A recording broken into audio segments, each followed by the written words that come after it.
Welcome back to another episode of The Voices of Business, a Santa Clarita Valley Chamber of Commerce podcast. It's good to be with you. I'm your host, Joshua Maddux. My co-host, Corey Nathan, is off on another adventure, as always. This is where we talk about business in the Santa Clarita Valley and really all over. But a lot of the business owners we talk with are right here in our own backyard in my hometown, Santa Clarita. Sometimes we don't stick to business. We'll talk about leadership, management, life, really wherever the spirit takes us. So please remember to subscribe if you haven't already. Tell a friend. Give us a good rating and review. That really helps us with the algorithms and all that type of stuff. Sit back and enjoy the conversation we're having today with Ashley Carlson from Elevate Business Solutions, the founder and CEO over there. Good to have you on. Thank you for having me. I'm excited to be here. So you are a native to Santa Clarita. Yeah. I know a lot of, some of the conversations we've had, it's been all over the country, world, but you're here in Santa Clarita. So you've seen a lot of the development over the years and the change in our valley. Yes. So obviously local business owner, but you have had some different background in management really early on.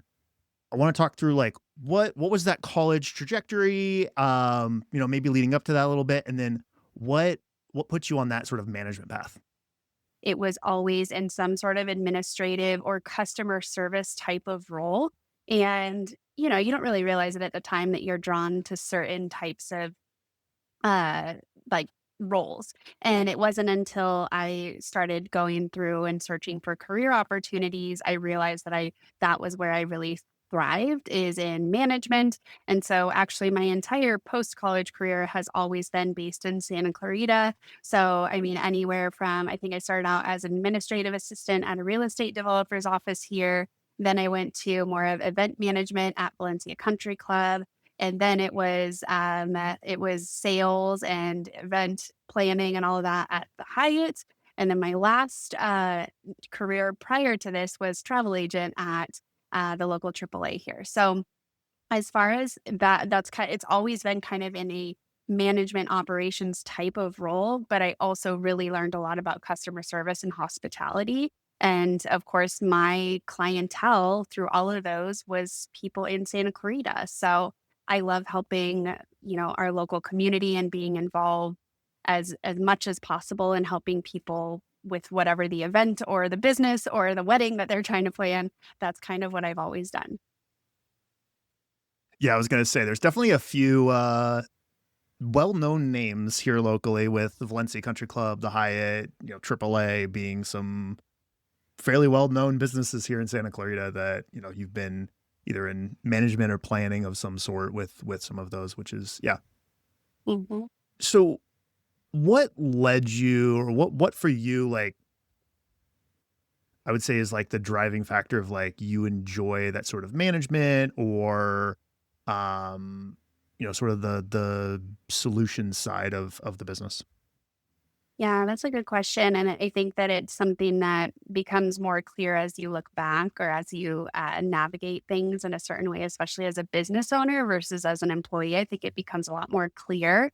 And I think ultimately it comes down to I actually just took a CliftonStrengths test and then really I worked with a coach and learned a lot more about myself. And my top strengths, the very number one is responsibility. So I have no qualms with taking responsibility quickly and just naturally. So I think that kind of has to do with management and not feeling afraid to step in and solve problems. I am more than happy that what we do is it's just constant problem solving and addressing and being creative and innovative in certain things. And I always say, I really do love solving puzzles. Like we do puzzles here at the house all the time. So it's almost like that. I'm just always solving puzzles and help. And I really love the moment where I'm able to help someone, a business owner in this case, in our industry or our work now, is the moment of clarity or relief that I see when we have either solved their problem or built a plan that helps them get to solving their problem. And so I really, really enjoy that. So I enjoy the people side of it, but I also enjoy the puzzle piece side of it too. That's awesome.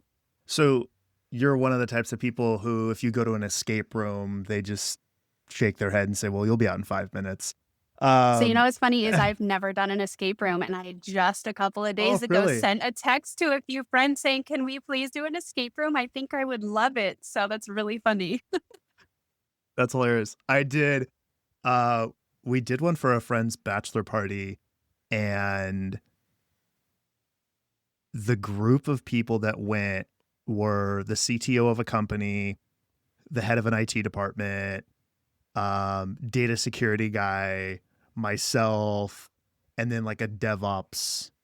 Mhm. And that was like the team that went in. And so literally like we were out in like, I don't know, 25 minutes or something. It was just ridiculous. And the guy's like, I mean, have you guys done this one before? Like, I don't understand. We're like, nope, never done this. We're like, we're literally all like problem solvers by trade, like in different Right? fields.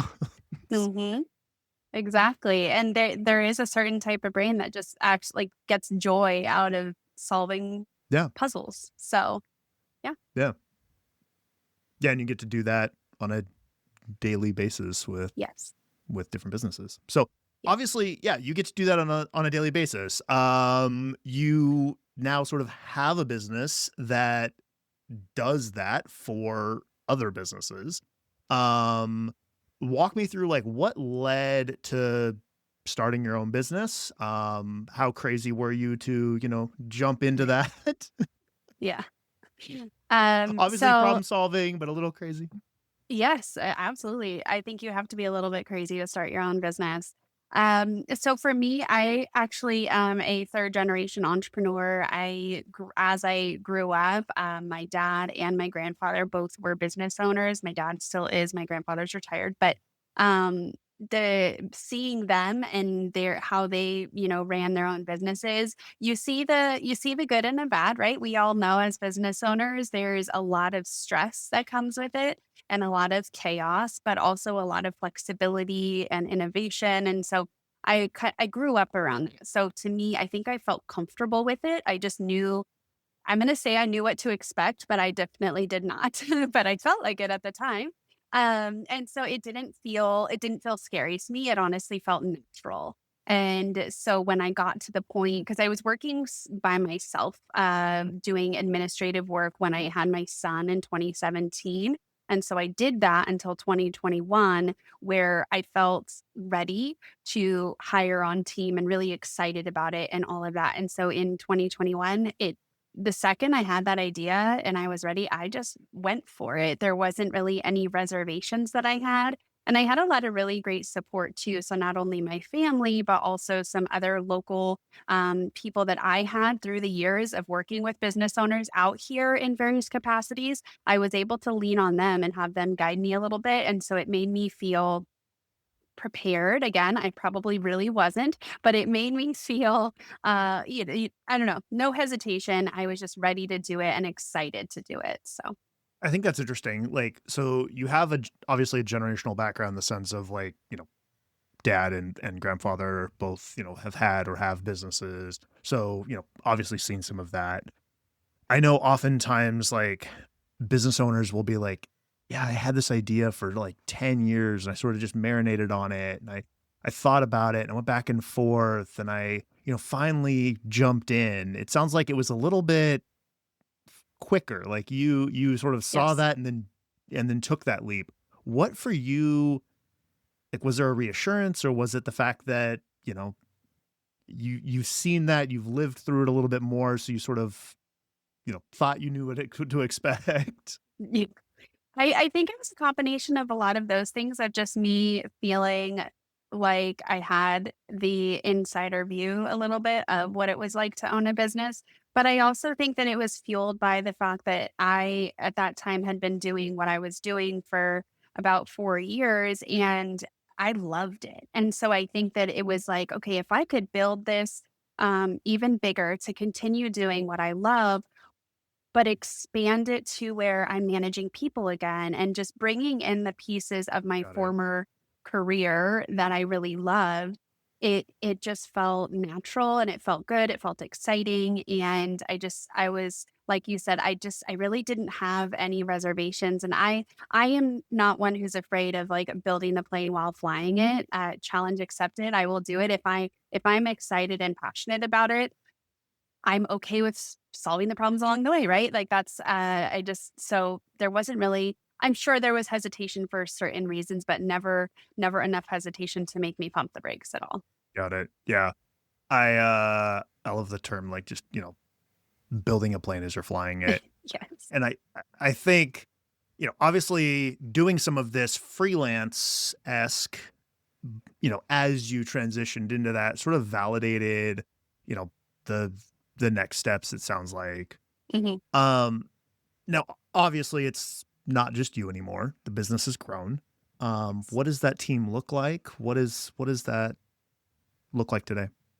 Yeah, so we are a fully remote team, all women across the US. So I have 13 employees, a couple of contractors, and basically we are all primarily operations support professionals. So they're all either part time or full time employees, and they are a mix of executive assistants. And then we also have some bookkeepers. So helping businesses on that side. I do the business strategy. So, along this journey over the last 4 years, I also became a certified director of operations because I realized that I did a lot of that work, but I didn't have the formal training and framework and resources that I really craved to have maybe like a more solid foundation of what I was doing. And so now I get to do that while my team does more of the day to day implementation execution and one-on-one support with the clients on a long-term basis.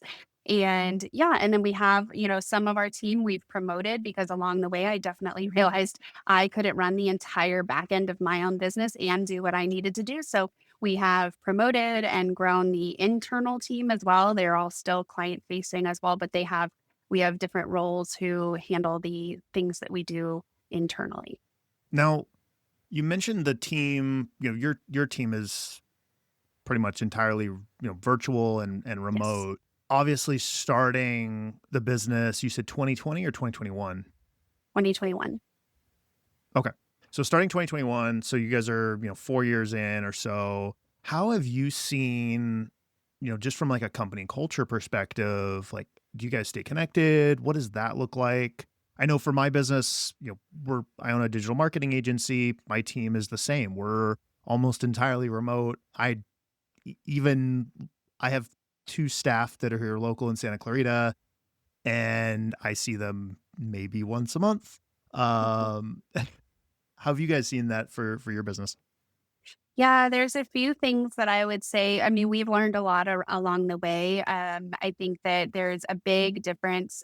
Well, when working remotely, a lot of the times what people are attracted to with a part-time remote role or even full-time is that there is flexibility, and we want to honor that, and we want to still have people, be able to flex in their day as much as possible. A lot of our, like I said, most of our or all of our team are women, and most of them are moms and they need the time to be able to care for a sick kid or be there for pickups or field trips and things like that. Or maybe it's just doctor's appointments. And so we want our team to have that flexibility, but there also, when you're running a business, is a measure of accountability. And that has to happen in consistency. And so, how do you do that in a remote world where you can't just walk by someone's desk and see whether or not they're Yeah. engaged in work or ask them how they're doing? Even just connecting with people, by the printer. I remember those days of just being able to chit chat while we all waited for what we were printing or in the break room, things like that. So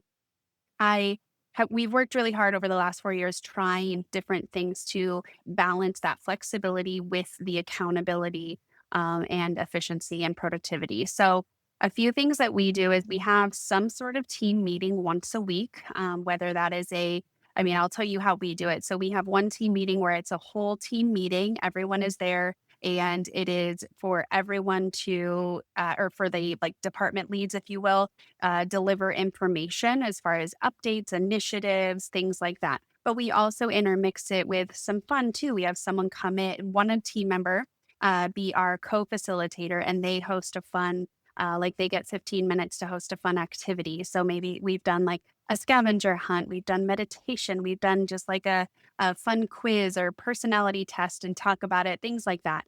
And then they get to share a platform that they're excited about and they want to share with the team, show their expertise.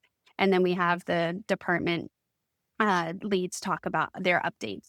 And then we also have a where we meet in small groups. We call them pods. So everyone's assigned a little small group where they actually get together on another week and they get to talk about what they're working on. So we are a group that appreciates a good spreadsheet. We are a group that can lean on each other for, hey, I have a client traveling to this area. Does anyone know any great restaurants?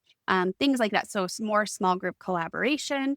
And then we also have one-on-ones all throughout the month, depending on the role and responsibility and all of that. So one-on-ones are always happening. We actively use Slack, and so there's a general channel where people will just ask questions throughout the week. If it's a certain project, there's a separate channel for that.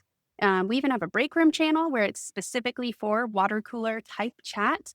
Yep. So that's kind of what we want a mix of collaborate, like where there's we when we came up with our meeting structure, we wanted to make sure what is the purpose of every meeting, what is our goal, and how can we structure it in that way. We don't want it to be where every meeting is just the talking heads and everyone's listening. We want a sense of connection. How can we do that? We also want a sense of collaboration and problem solving. How can we do that? So we've put a lot of time in that. Our one-on-one meetings are also every single one has like a we call it like a little square, I guess, 4 questions that are circled around what's going well for you, what's feeling sticky, what questions do you have, a time where both parties can always give and receive feedback. I really believe that I mean, any culture, it's important, but in a remote workspace, you don't have that opportunity, like I said, to walk up to someone's desk and you notice that something's wrong and Yeah. you just want to talk about it. So Yep. we have these intentional times to check in that way.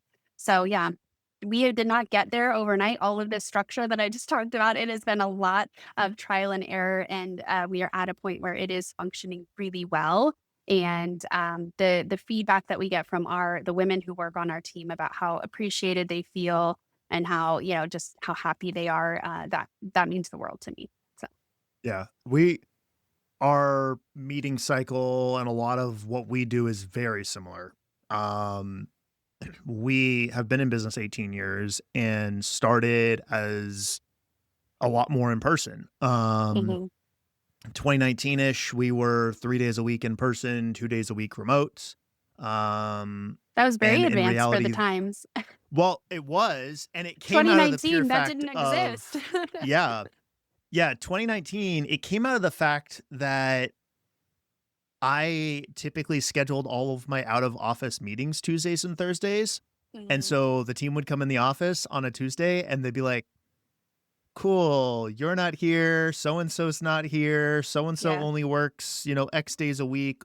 We also had, some of our employees were college students still or whatever. And so, Mhm. people had different days that they were, in office or in classes or whatever. And we'd have staff come in the office and it's like, cool, it's just me for the first 3 hours by myself. And I drove in for this.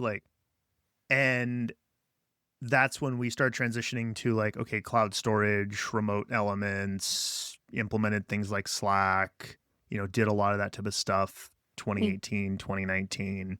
And then when COVID hit, it was everyone worked from home for 2 weeks.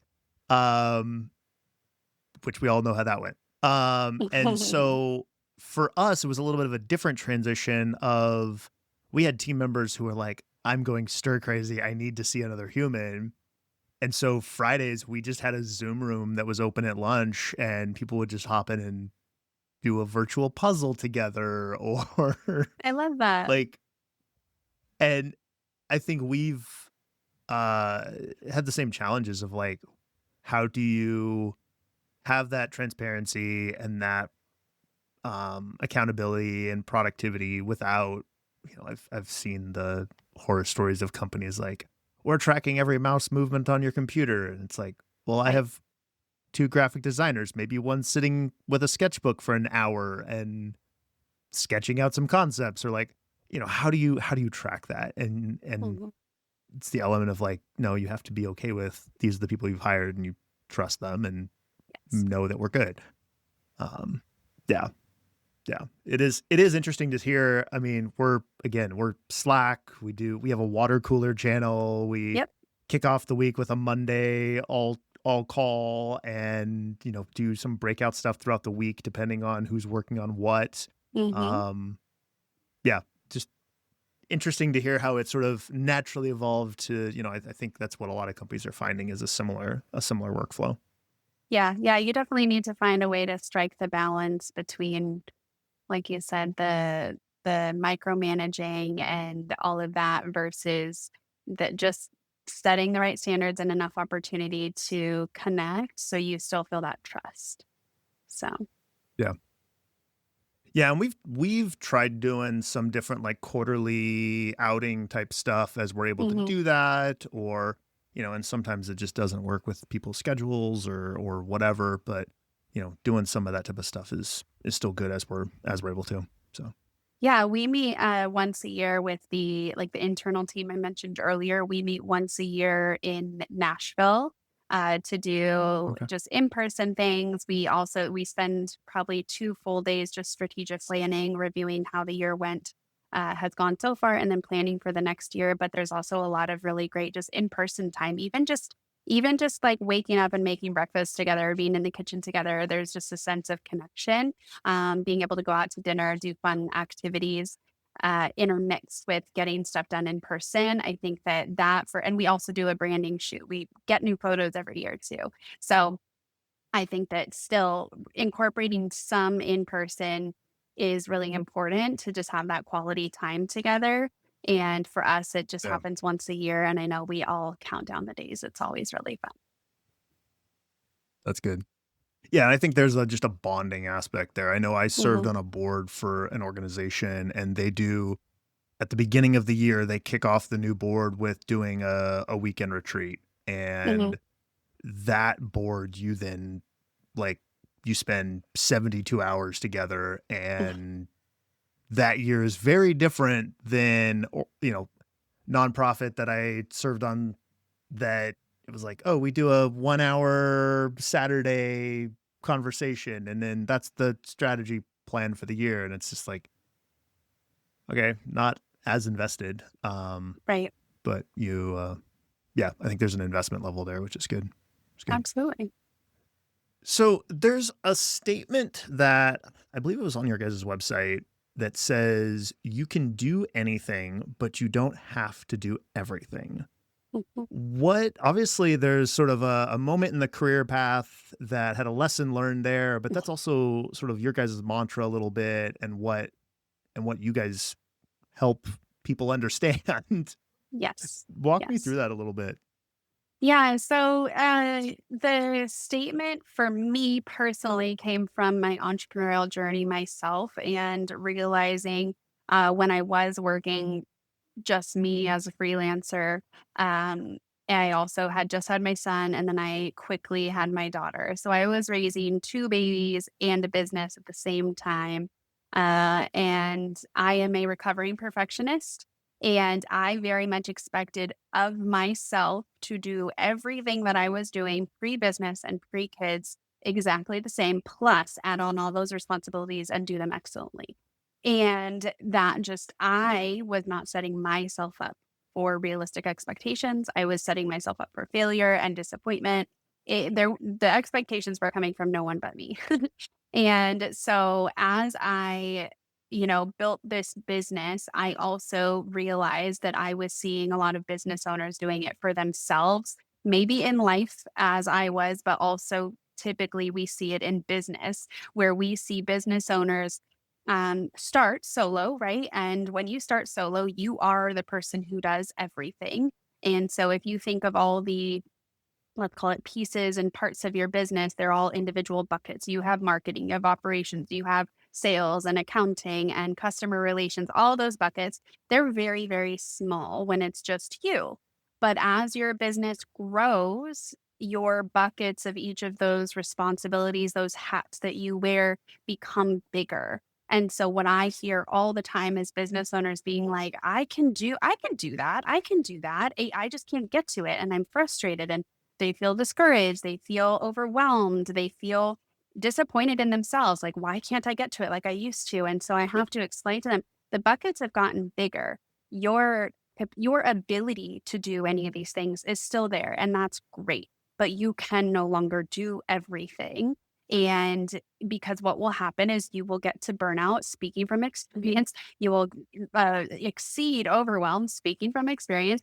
And so what needs to happen is I go through an exercise with all of our clients about figuring out what to delegate first. I feel very passionately about, I call it a delegation strategy. I walk through that with them. I do it for our EA clients, but I also do it one on one with people who don't need our EA services, really help them identify what they don't have to do anymore, what requires their expertise, which has to be done by you. So, for example, you are this Yeah. podcast host, you have to be here, but maybe there's a lot of things pre and post this call that don't have to be you. You could possibly delegate those. So, just trying to help them understand as much because when you're so close to it, you really feel like, no, it all has to be me. It has to. And so I help kind of clear that fog a little bit and identify what you can delegate, who you should delegate it to, and how to do it well.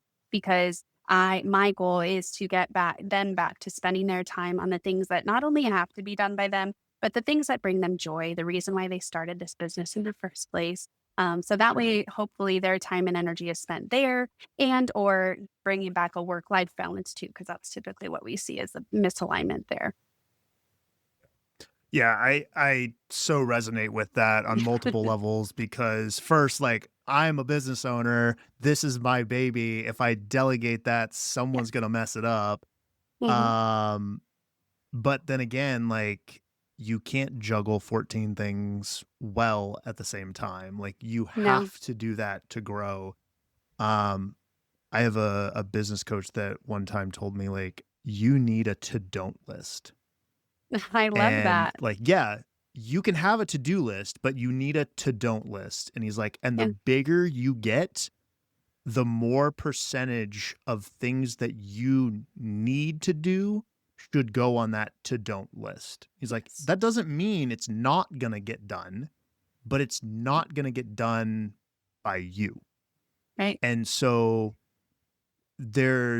I know there was I had a professor in college that would talk about this all the time. He's like, yeah, it may only take you an hour to do it, but you can train someone on how to do it and it'll take you 3 hours. He's like, if you mathematically look at that initially and you're like, oh, it's going to take 3 times longer to train that person, to train them once. Mhm. And then every time they do that, every time, yeah, it's going to take them 2 hours the next time and an hour and a half the next time. They may never get to the point where you are, or they may get there 5 years from now, but it's an hour of your time that you don't have to delegate to or utilize for that. And Yeah, and that's where, eventually that yeah, person could even become faster, because yeah, I think that comes to where are you delegating it to the right person? Because sometimes, so an example that I use all the time is Canva. I love Canva. I love using it. I love designing things in it. I definitely can it is something I can do. However, I know again, I am a recovering perfectionist and I also have shiny object syndrome. And so I will end up taking hours to do something that probably if I just hired someone who is like that's just their skill set, not only will they be faster, but they are less attached to it and they will churn out 100 of what took me for one because I was so busy looking at all the other options. And so I think yep, I teach people that all the time that point that you had where you feel scared to delegate your baby because no one is going to do it the way you do. There's just no way, or they won't do it in the time that it takes you. And so I actually have like a protocol, a framework that I follow and I help train people on how to delegate successfully because the not only what I spoke on a little bit ago was the what to delegate and who to delegate it to, but I also teach people how to delegate successfully because that ultimately, you not only want to delegate the time saved on your plate, but you also want to delegate and get away the brain space, right? So if you are delegating the time saving, but you're not doing it well and it's keeping you up at night, or you are having the urge to micromanage because you don't know how it's going, then that means you didn't delegate successfully. And there's some small things that can be done to make sure that it's not only saving you time, but it's saving you the brain space too. Yeah. Yeah, I am 100% guilty of the Canva element. I have 2 designers on staff, and there'll be times where I'll pop into Canva and I'm like, so what I have started doing is what I have come to like terminology as like the Sharpie mock-up of like, I need a flyer.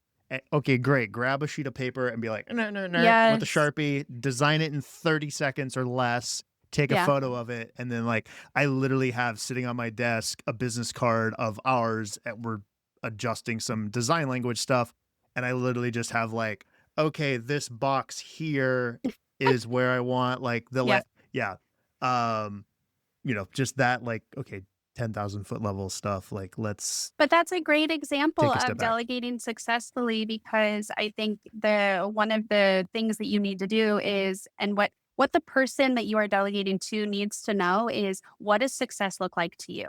They don't live in your brain. If you aren't describing it to them well enough, what the ultimate like had I done this myself, here's what I'm envisioning. Here's what I would consider successful. You have to be able Yep. to whether that is a drawing real quick, there has to be some way that you can verbally, visually describe what success looks like because they also, in order for them to do it well, they want to know what you're looking for. So as best you can, even if it is a scribble or a quick voice memo, whatever it is, they should know that. So I think that's great that you do that. Yeah. I was at a conference up in the Bay Area, and I decided to drive. And so from Santa Clarita to San Francisco's a bit of a drive. And our content strategist had been pestering me for months about like, hey, we need more topic ideas and elements for blog post strategy Mhm. and a bunch of other stuff. And so there was a handful of topics that our team had come up with that other people on the team were writing, and there was a handful that they were asking me to write. And Mhm. so I literally just like threw my phone in the cup holder and hit record and Perfect. just talk through the topic. And Yep. then once I got to a gas station or whatever, I just dropped them in Slack Mhm. and the team took it from there. But it was just those elements of if I need to sit down and type out a blog post, like that might be getting done next year. Yes. Um, but I can talk through, Yes. 5 minutes of a topic as I'm driving in the car. Like that's easy. Yeah. That's a And so great it's just, example. figuring out those elements. Yes. So we've been talking about some different examples. Like, how do you guys help CEOs or companies decide like what they should stop doing, or look at, virtual help? Like what does that process look like for you guys? Yeah, so the process for how what we follow is first they book a clarity call with me, and there is a questionnaire in there just for them to fill out generally about what's feeling overwhelming, if they have clarity of what they need, what is that kind of thing. And so it's really just helps me get a little bit more pointed questions when we do get on the call, so we make the best of the time. And then when we're on the call, I just dig a little bit deeper. My goal is to figure out what kind of support that they need. Is it ongoing EA support? Is it more of a strategy session with me? Is it someone completely different? And I have a great Rolodex full of people to refer people to that I trust. And so that's kind of the goal of that call. So whether they go with strategy or with EA services with me, there's a process of 2 calls that I do usually where it's really getting under the hood of how they operate personally, how they operate as a business, what's feeling clunky. And I go through basically every segment of their business to get an idea of what's feeling good to them as the business owner and what isn't. I have a lot of ways to ask certain questions that identify that. And then I just help them build the plan of what to delegate. There is a time audit exercise I also ask them to do in advance of those calls that helps me see where they're spending their time. I ask them how they want to be spending their time. If they were to fast forward 6 months from now, imagine your perfect week. What does that look like? A lot of the times, people are sacrificing personal care. And as a business owner, I've been there. I have tried pouring from an empty cup or, pushing on an empty battery, whatever that is. And you just can't do it. You start to really like resent going to work. And I don't think that that is great for a business owner because we all started this because we loved what we did. We wanted the freedom, but we end up kind of trapping ourselves a little bit. And so it's just kind of like loosening that up for them and being able to have them see what that could look like. And it doesn't have to be scary. I often think that they're just too close to it. And so having someone like me who can ask these questions and approach it in that way, who isn't so close to the business is key. I mean, I'll tell you, I work with someone else. I have a trusted person that I work with to do the exact same thing for me because I'm too close to my business. And I need someone to tell me, Ashley, you don't have to do this. And at first I'm going to be like, no, oh yeah, you're right. Okay. So, but when you're close to it, sometimes you just can't see um, the answers and the Yeah. solution. Yeah, I have the exact same element. Like I have someone who I bounce those challenges off with, Yeah. off of a little bit as well. And I think that's something that small business owners sort of sit in this weird vacuum of you're not large enough to have like an executive board of, Hmm. 5 or 6 advisors who are coming in. And so you have to sort of find those people. Maybe it's another business owner, maybe it's, a business that's a service, maybe it's, whatever that is. You need to find that so that way you don't get stuck in that vacuum of continuing to do the same thing, and that just becomes a vicious cycle. Yeah, I think everybody needs a thought partner. I do really well thinking Yep. out loud and processing my thoughts. And so I have a number of people who I know can be my person depending on what it is that I need to talk out. But definitely, like, whether it's your internal team, you have people that you trust that you can just talk through. Or if it's like you said, there's been a few, I'm not currently in a mastermind, but there are people that I have connected with through networking communities or mastermind groups that I know I can just, hey, I got to talk this out with you. I trust your opinion on this particular topic. Let's talk it through. And it goes both ways.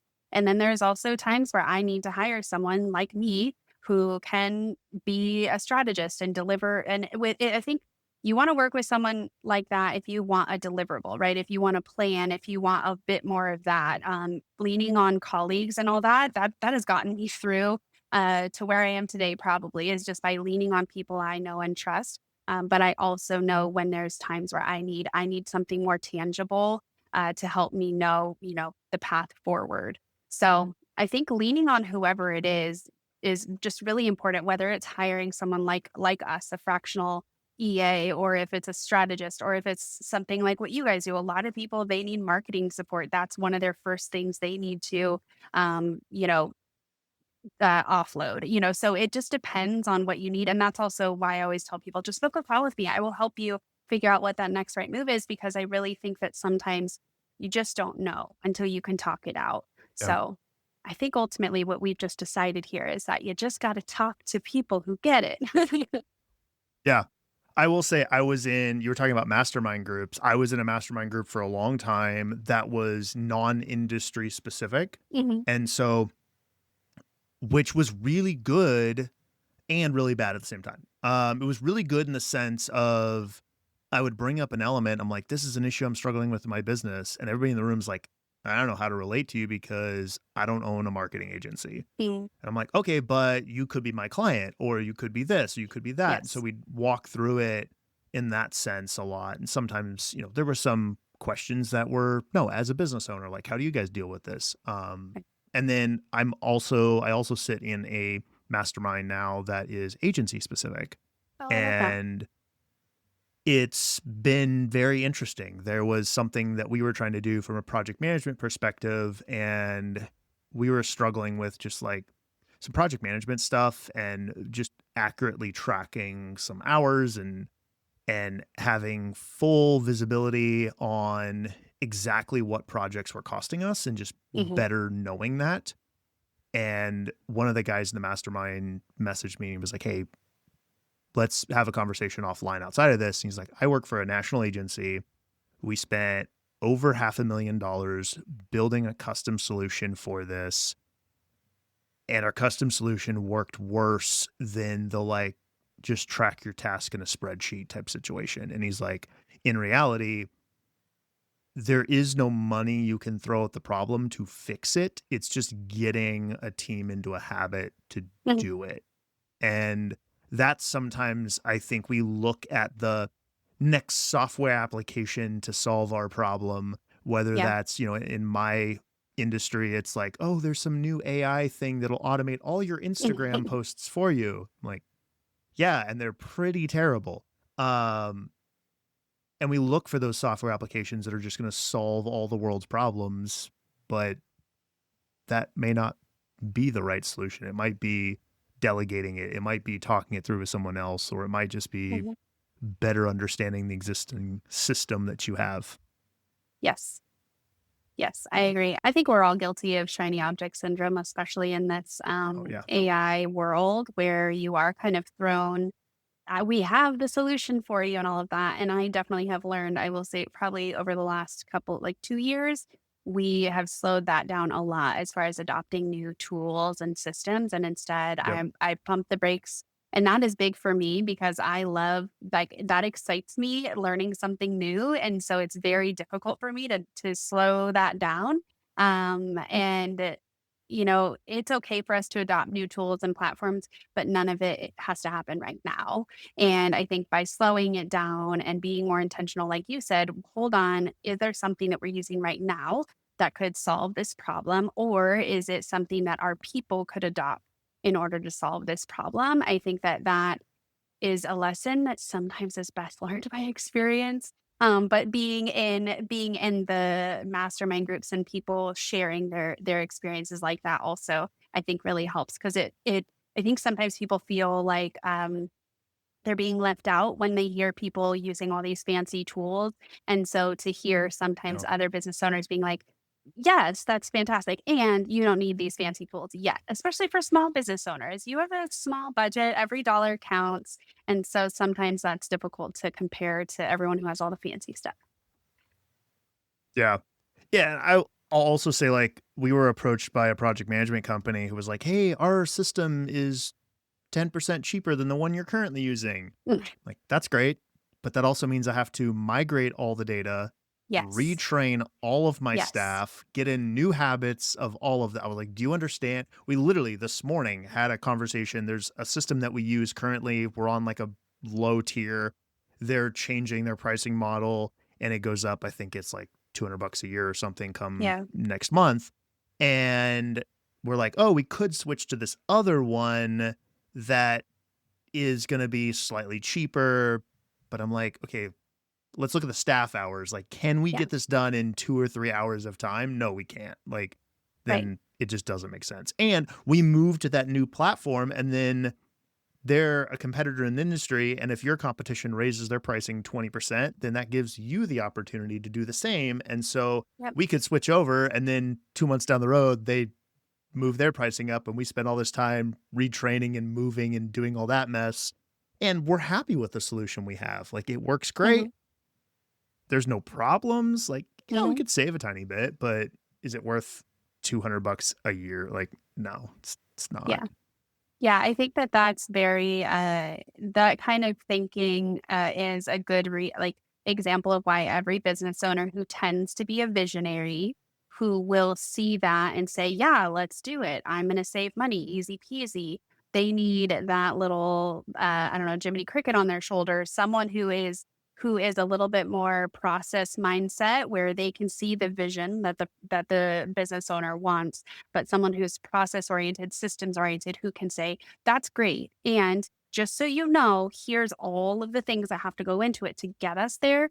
And sometimes they're not saying no, but every visionary needs someone who's willing to map it out for them. So that way the visionary, the business owner can then say, oh, okay. And whether they still want to do it, at least they have a better understanding of what it takes to get there. Because I think oftentimes Yep. visionaries will just see the end. They just see the goal, and they're not quite understanding all that's going to go into it. And so I think having that little Jiminy Cricket as your right hand person is really important. Yeah. Yeah, we were talking before we hit record about analysis paralysis. Yes. Yeah, as soon as you start to think about, oh, we could jump to this platform, it's like, well, there's 18 other ones in the same space, and let's Yeah. evaluate all of them and do demo Hmm. calls for all of them. And now it's 6 months later, and you've realized that the one you're on is probably the best one. And Hmm. yeah, there is that shiny object element there. And I know for us, like being a marketing agency, like Yeah. we've had clients before that were having the conversation of like, okay, we're doing a new website. You have 1,000 pages of content. Are we migrating that or are you migrating it? And I'm like, oh, we'll just do it ourselves. Like, do you understand how much work that is? Like, Yeah.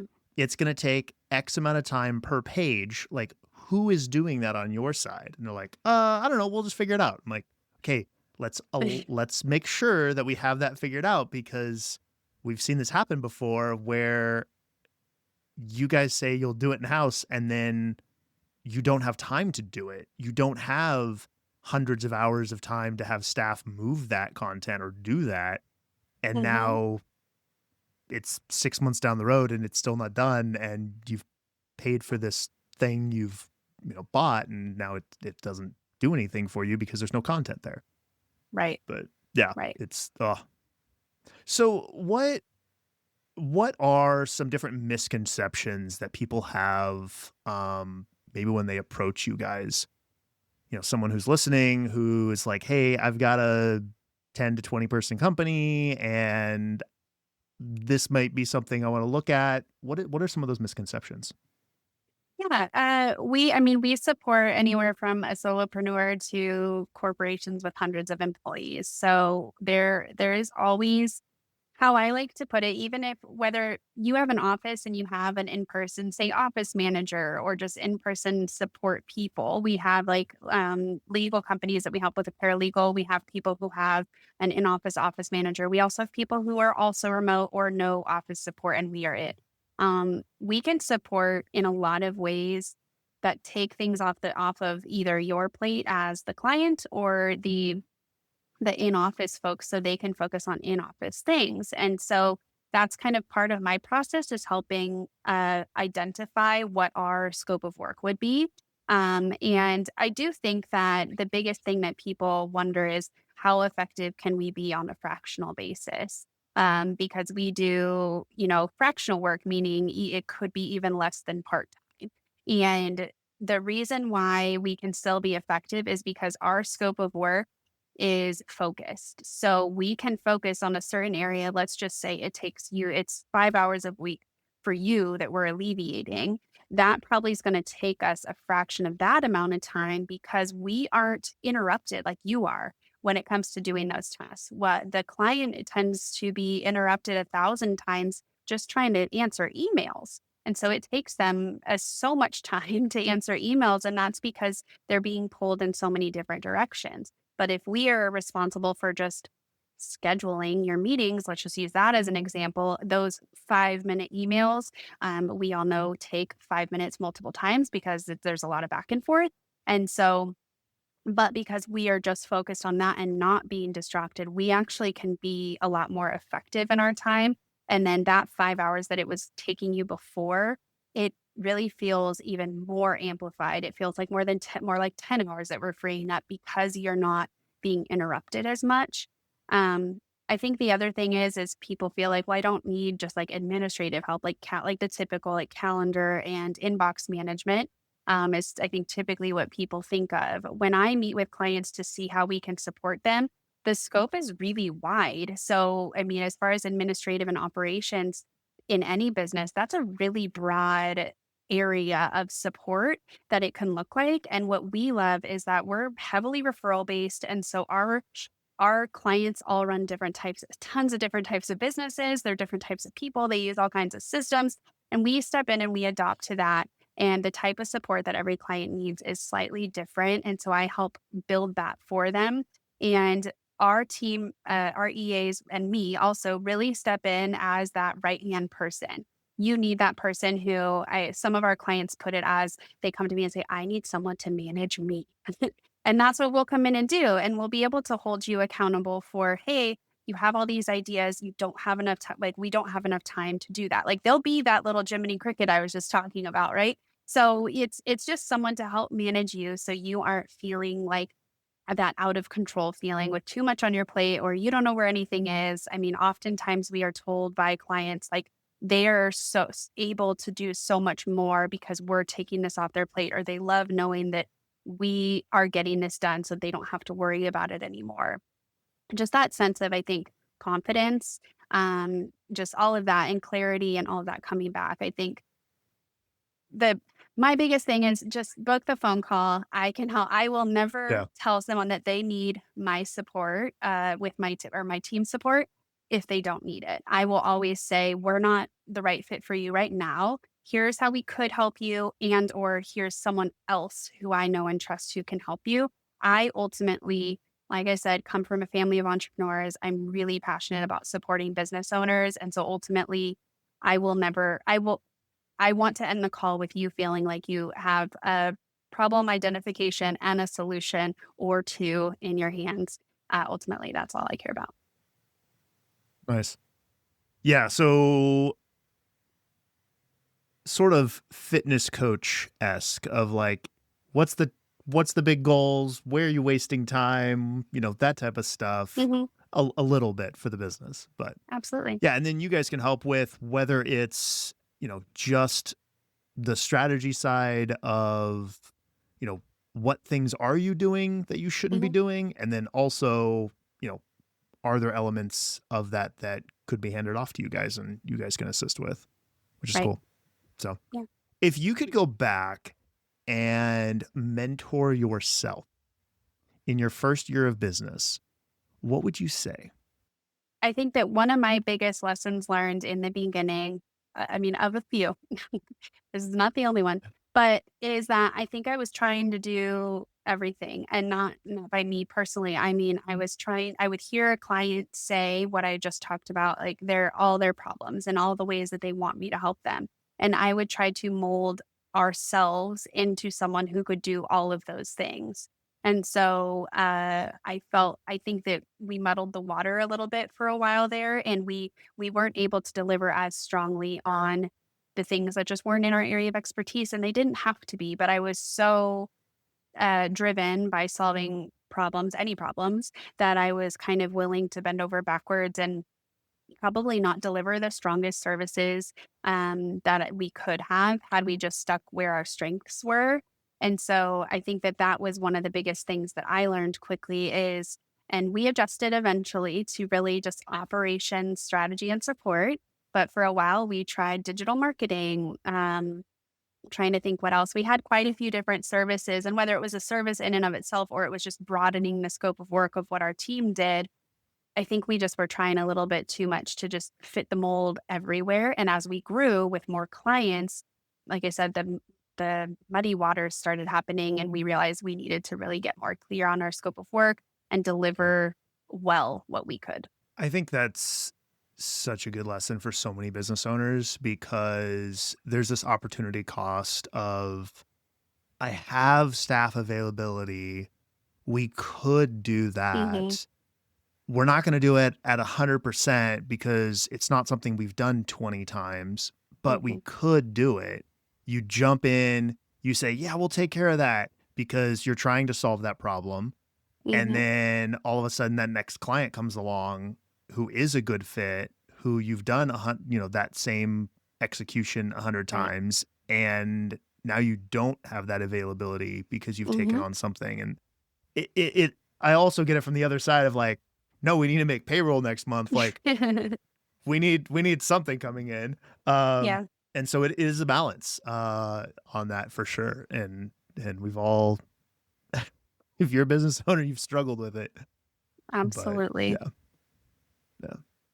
Awesome. Well, as we wrap things up, I want to sort of flip the tables a little bit. Do you have any questions for me? So what would you say is your favorite like Santa Clarita event? Santa Clarita event? Mhm. Uh, we were talking a few episodes ago, actually. I was talking with Di Thompson, and this isn't necessarily my favorite one, but I loved the Chalk Art Festival. Like they used to do it at the Oh, mall, and then they moved it to yeah. downtown Newhall. And so, yeah, that one was super fun. I What love about that. yours?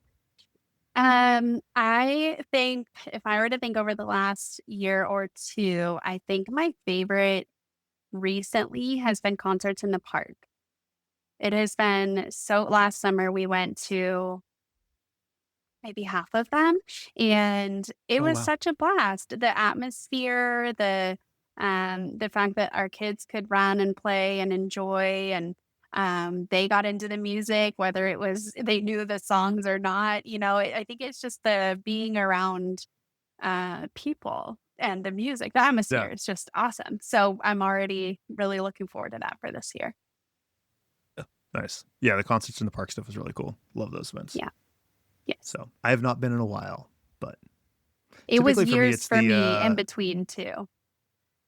yeah. Well, we have little ones, and so yeah, there's some challenges there. And then the parking at Central Park is chaotic for those events, to say the Yes. least. You have to get there early, and we've learned to just bring, Yeah. like, some sandwiches or whatever and just kinda hang out for a little while before too. But, yeah, there were years we didn't go were because our kids were little as well, but now they're the age where if they stay up late for those events, it is not a nightmare at home. They can do it, they can hang.